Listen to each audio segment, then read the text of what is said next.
Hello everyone, welcome back to Archangel RC and to yet another how-to on a lithium-ion battery pack build.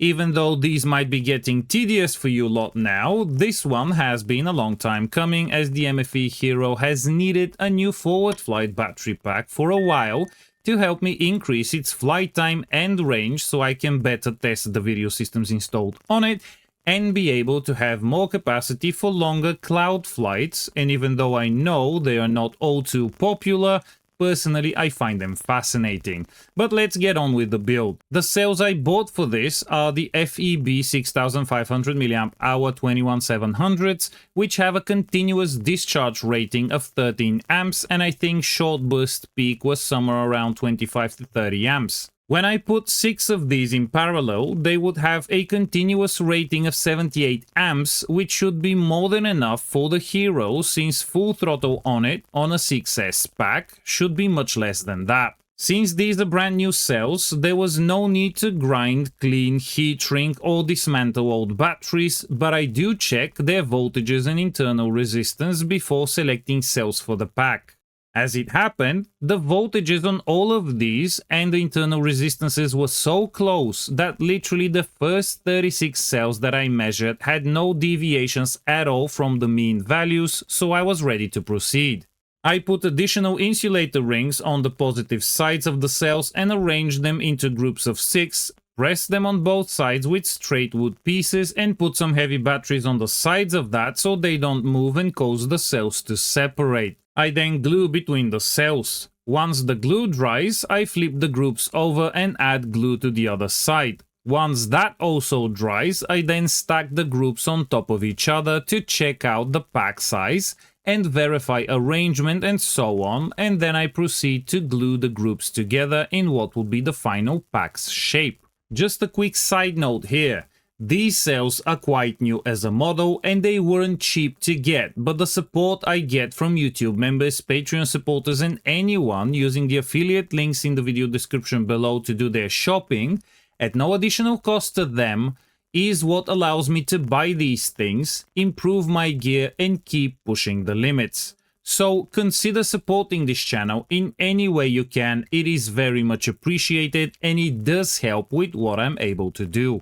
Now, once the glue dries, the pack is ready for welding. Since these are brand new and expensive cells, especially compared to some really cheap 10-power cells I've recently gotten for the Razor Crest battery, or even more so compared to the reclaimed cells I made the Tornado V2 6S 2P battery pack out of in one of my previous videos, I wanted to weld these up with at least 0.2mm copper strips. Sadly, I have not yet made my UF20B weld this thickness of copper, and my other welder is still being repaired, so I had to again borrow a friend's A/Z P90C welder, which is an absolute beast.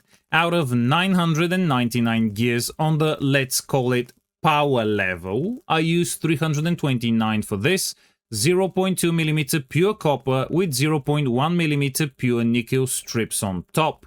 The settings were set by my friend. He claims this is what he uses to weld this combination, so I did not change anything, just proceeded to get the work done. As usual, when I am done welding a group, I put tape over it to try and avoid accidental shorts or electrocuting myself. The P90C works really well, the welds are solid, but the pens do heat up even though they are much thicker than the UF20B ones. The machine still applies a lot of energy to do these welds, so the cables and pens need cooling. Once all the welding was done, I checked the pack with a multimeter and all seemed to be fine. I then moved from the office to my workshop and proceeded with the wiring of the battery pack. I put Kapton tape under all the copper tabs and then tinned them. I then soldered all of the balance cables since the tabs are meant to have only those connected to them. The main power cables will go on top over the whole positive and negative copper strip so I can avoid current bottlenecks. Plugging the balance cable in a battery checker revealed that the voltages are pretty much perfect without any charging or balancing out of the factory. I then proceeded to cover the majority of the battery with dual layers of Kapton tape, making sure to leave only the main positive and negative sides completely exposed. I tinned the copper between the spot welds. This is where adding those extra insulator rings on the positive side come in handy, as they keep the heat shrink insulation below them from melting during the soldering of the main power wires. I then prepared some 10 AWG wires and soldered them in place on what would be the top of the battery pack as it sits in the MFE Hero. Some final Kapton tape application here and there, and the battery pack was ready for heat shrink wrapping. This was pretty straightforward, no issues at all. Finally, I soldered on the XT90 connector and the thing was finally ready. Last but not least, I cycle tested it on the charger. Let it discharge at 10 amps down to 2.65 volts per cell, which discharged almost the full 39,000 milliamp hours. And from testing single cells, I know they do discharge their full capacity down to 2.5 volts per cell. I just didn't want to push it quite this low this time around.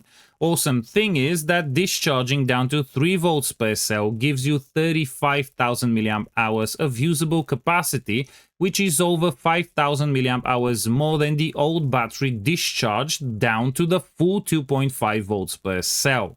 In terms of configuration, shape and size, both packs are identical.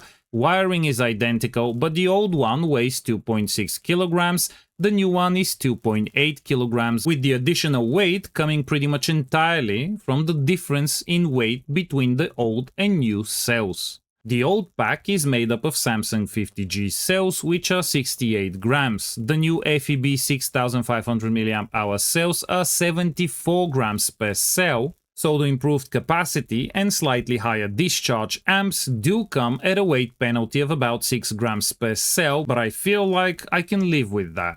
And so, dear viewer, the new 6S 6P 39,000 mAh forward flight battery pack for the MFE Hero is ready and will soon see some flight testing, so stay tuned for that. And if you haven't already, do subscribe and hit the bell so you can get notified when those videos and all live streams get published and announced. I will be testing the battery with the old motor and prop first, before swapping for the new Pancake T motor and the new lighter but larger carbon props.